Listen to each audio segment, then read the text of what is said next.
Section 1. You will hear a conversation between a man and a woman as the man joins a local library. First, you have some time to look at questions 1 to 5.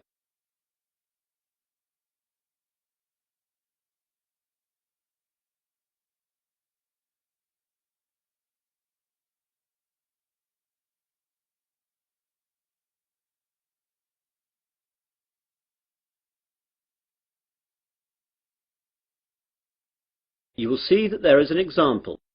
This time only, the conversation relating to this will be played first. Hello, I'm new in the area and I'd like to join the library, please. That's no problem. Let me get an application form. Here we are. Now, all we have to do is fill this in and then I'll get you to sign it and you'll be a member. Great. Now then, what's your full name? Peter Adrian Camden. How do you spell Camden? C-A-M-D-E-N. C-A-M-D-E-N? Yes, that's right. So, Camden is the correct answer. Now we begin. You should answer the questions as you listen, as the recording is not played twice. Listen carefully to the conversation and answer questions 1 to 5. Hello, I'm new in the area and I'd like to join the library, please. That's no problem. Let me get an application form. Here we are. Now, all we have to do is fill this in and then I'll get you to sign it and you'll be a member. Great. Now then, what's your full name? Peter Adrian Camden. How do you spell Camden? C-A-M-D-E-N. C-A-M-D-E-N? Yes, that's right. Right. And what's your address? Flat 5, 53 Green Street, Finsbury. OK, got that. That's near here, isn't it? Yes, just 5 minutes walk. What's the postcode? 7424. 7434. Got that now. Now, can you tell me your date of birth? 8th of July 1976. And what's your telephone number? Well, I don't have a home number, but I've got a mobile. That'll do fine. It's 06634 982 746. Did you get that? Some of it. Can you say it again? The code's 06634 and the number's then 982 746. Right. That's almost it. Now I need some kind of identification to prove where you live. Do you have a driving licence or a passport or anything like that? I'm afraid that everything I have has got my old address on it. Do you need it now? No, not now, but you won't be able to take anything out until we see that. Wait a minute. I've got a letter addressed to me here that arrived this morning. Will that do? Oh yes, that's a good idea. That will be fine. Let's look. OK, well that's finished. Before the conversation continues, you have some time to look at questions 6 to 10.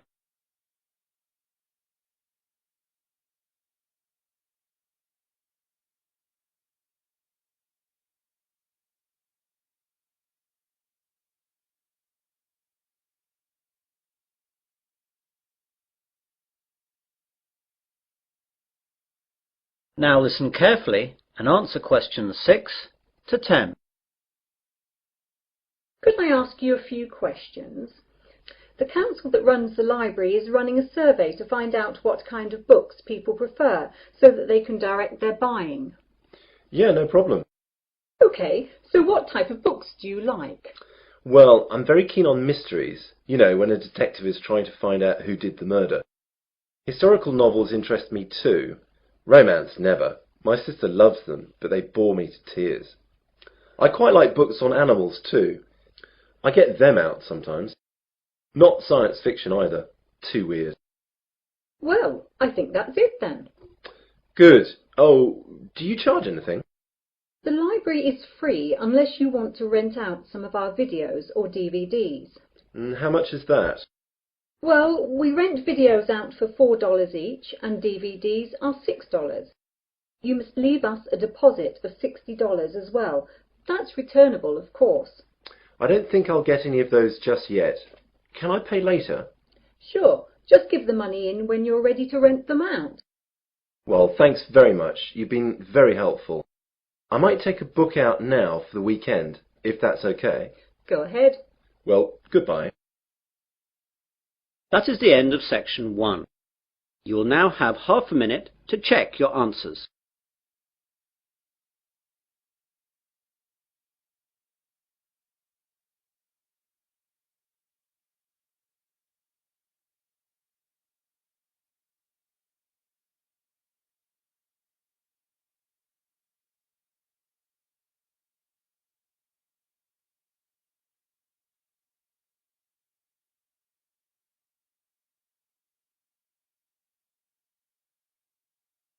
Now turn to section 2.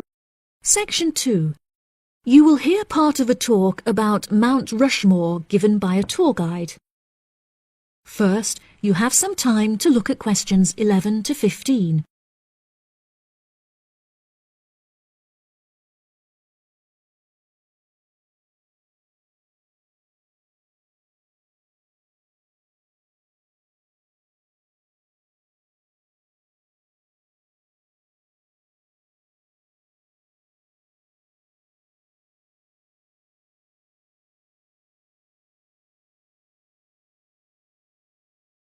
Now listen carefully and answer questions 11 to 15.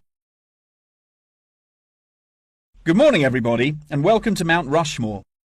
To start your visit, I'm just going to give you a brief account of the history of the memorial before letting you roam about on your own. I won't keep you long, okay? Mount Rushmore is South Dakota's top tourist attraction and features the heads of 4 United States presidents: George Washington, Thomas Jefferson, Theodore Roosevelt, and Abraham Lincoln. Each head is 18 meters tall, which is taller than the heights of 11 people combined. The sculptor initially wanted to depict the presidents from head to waist, but due to a lack of funding, the construction had to stop before this vision could be realized. In total, it cost the government $1 million to sculpt the heads at Mount Rushmore.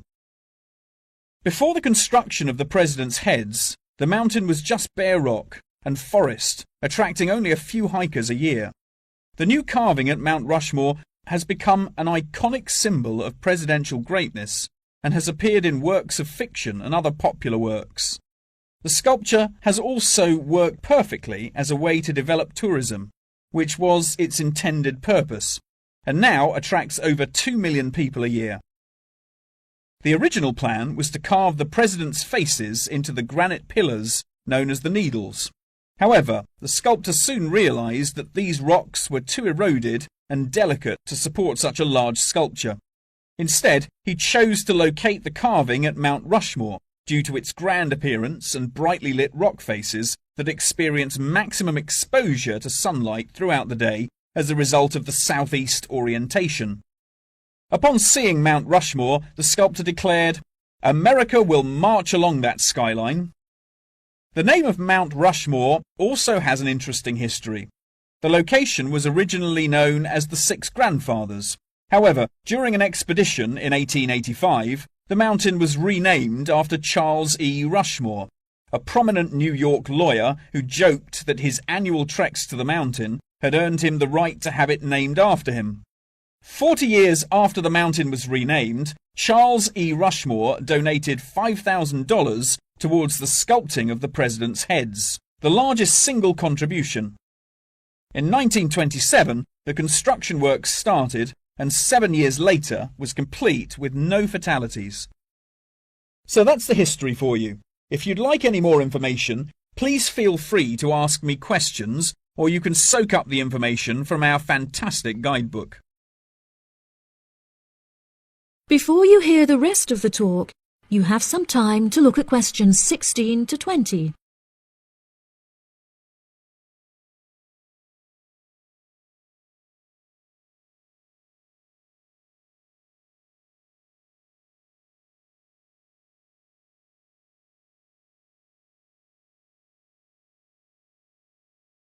Now listen and answer questions 16 to 20.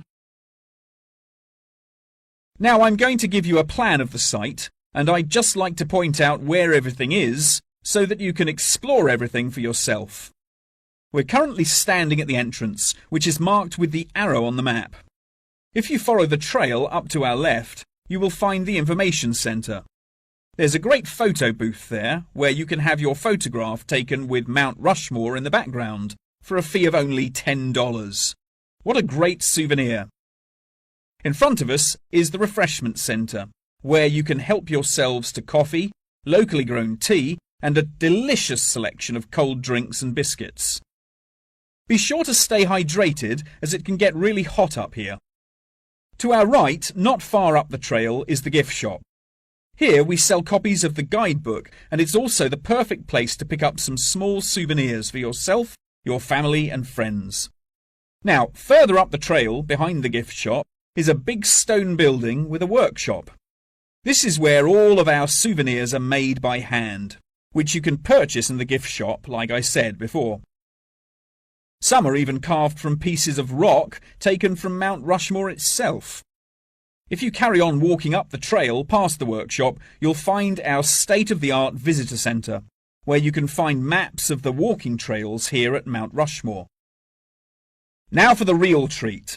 After you have walked past the visitor centre, you can follow the trail up to the left, which will take you to our wooden shelter.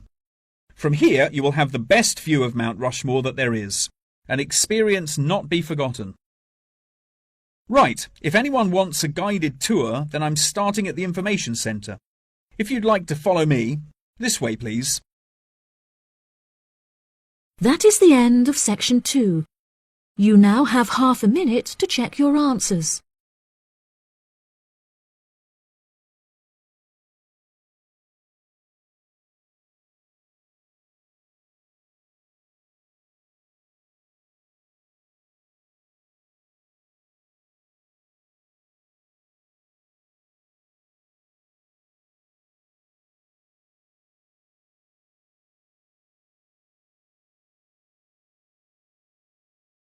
Now turn to section 3.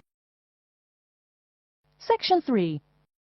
You will hear a student called Tina asking Professor Van Diezen for advice on choosing courses.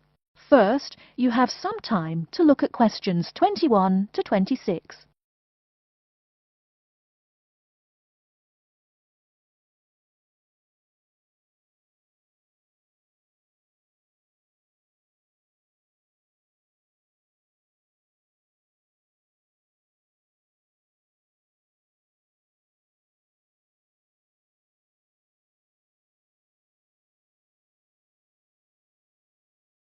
Now listen carefully and answer questions 21 to 26.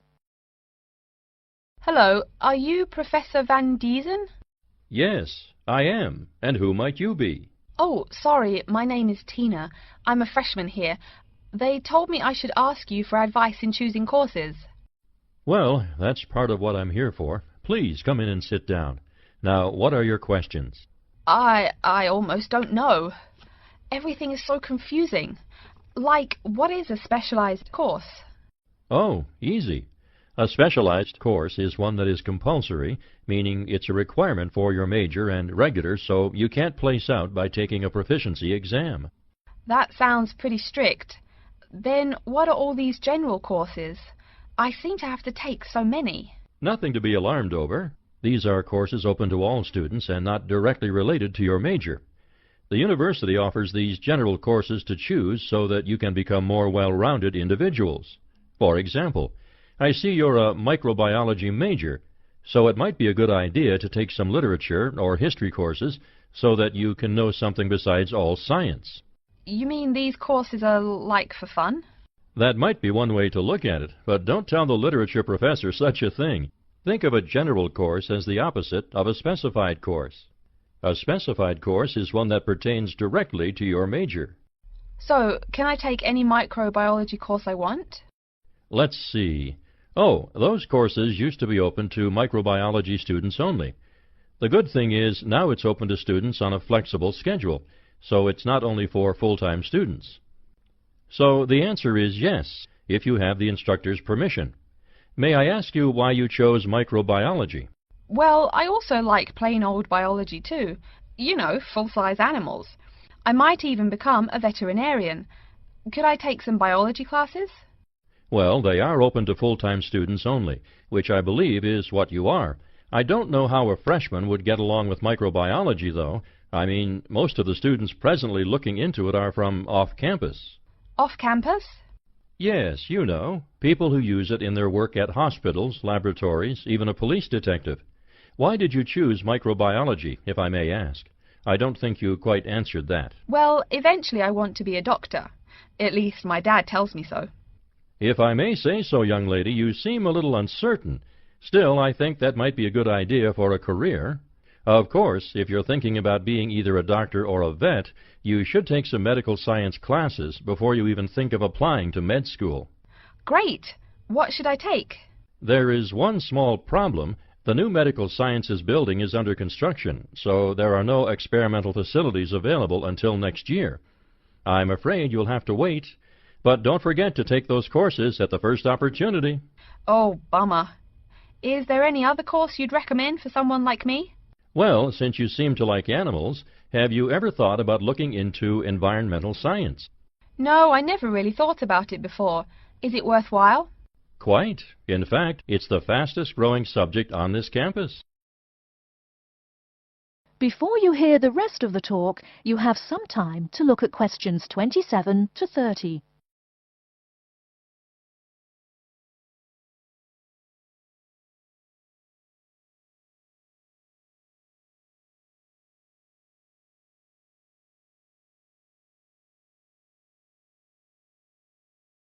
Now listen and answer questions 27 to 30.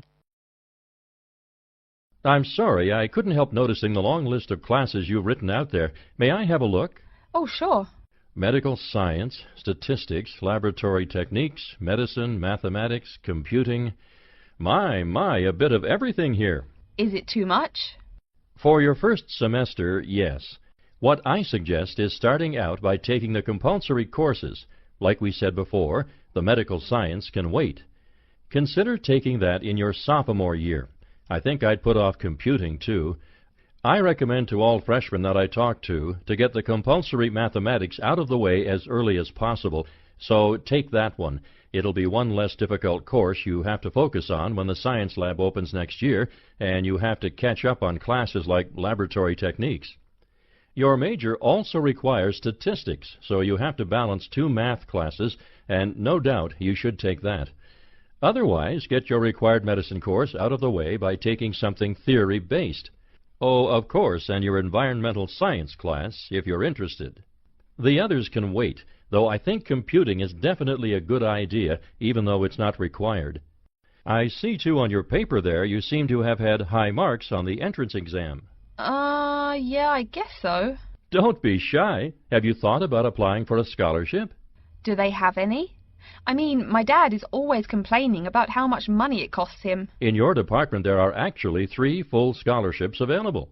They cover tuition and provide $1,500 cash. $1,500 cash? Party! Please, miss, the money is intended more as a textbook allowance, not party money. If you promise to behave, I'll show you how to apply. Great, and thanks. That is the end of section 3. You now have half a minute to check your answers.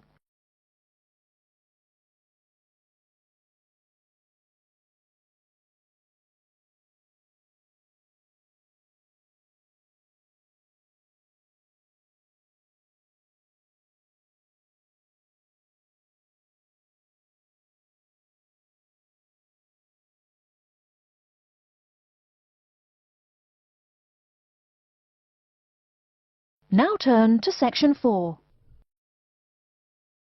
Section 4. You will hear part of a lecture about urban migration. First, you have some time to look at questions 31 to 40.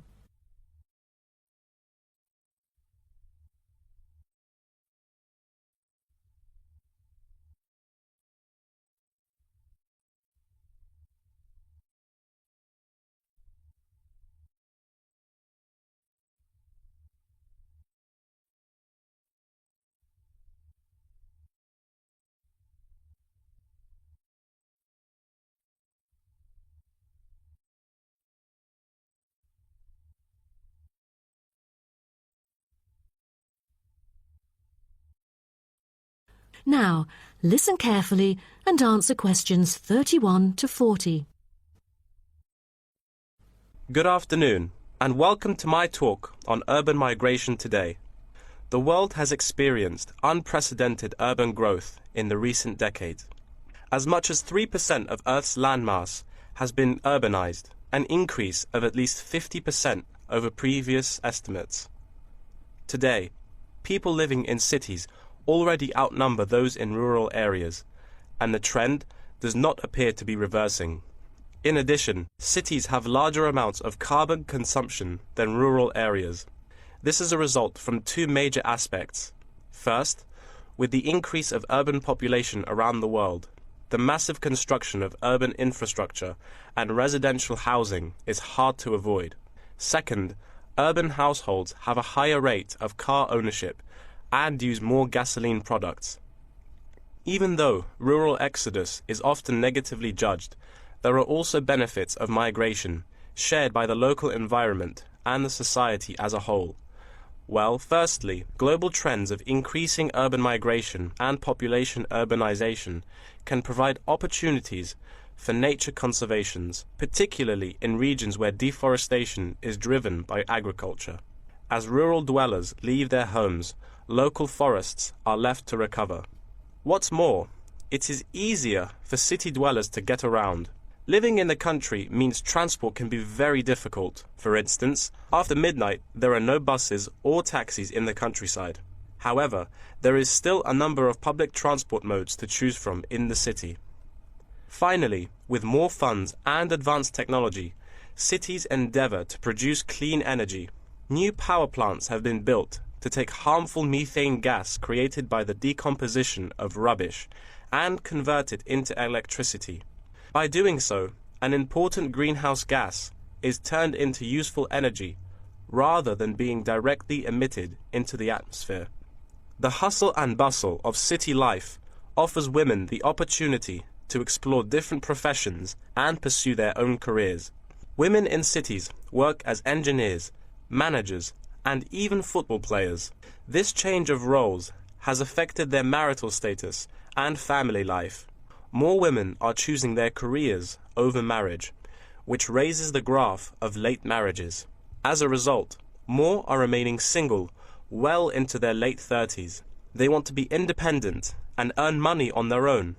It is also easier for them to get a promotion while working in the city. Women are slowly achieving wider participation at work, while in rural areas, the mindset is still very conservative. However, cities also change the way that humans interact with each other and the environment, often causing multiple problems. In general, urban wages are significantly higher, so moving to the city is an opportunity to earn what was impossible in rural areas. However, the wage difference is often offset by the higher cost of living and absence of self-produced goods, including subsistence farming. A sizable proportion of new corners attach greater importance to money and gradually abandon their former way of life, thus risking losing their culture. These new city residents are also faced with another problem. According to statistics, crime rates are significantly higher in densely populated urban regions than in rural areas. For instance, property crime rates in our metropolitan areas are 3 to 4 times as high in comparison to the rates in rural communities. Immigrants, upon arrival into cities, typically move into the poor, blighted neighborhoods because that is where they can afford to live. Crime in these areas is high and reflects poor living conditions, as these neighborhoods experience great levels of poverty. This pattern also occurs for violent crimes, which is much more common in large urban areas than elsewhere. In addition, traffic congestion and industrial manufacturing are prominent features of the urban landscape, which take their toll on the natural environment and those who depend on it. Air pollution from both cars and factory emissions affect the health of countless urban residents. Rural to urban migration can boost the urban economy. With a better economy, cities provide their residents with better welfare, but the concentration of services and facilities, such as education, health, and technology in urban areas inevitably contributes to greater energy consumption. Another problem with life in the city is traffic congestion. It makes people late to work and thus stresses us out before we even get there. Deliveries can't arrive on time, gas costs money. The quality of life of those commuters starts to decline. What's worse is that if congestion makes it harder to match the right workers to the best jobs, it is economically inefficient as well. That is the end of section 4. You now have half a minute to check your answers.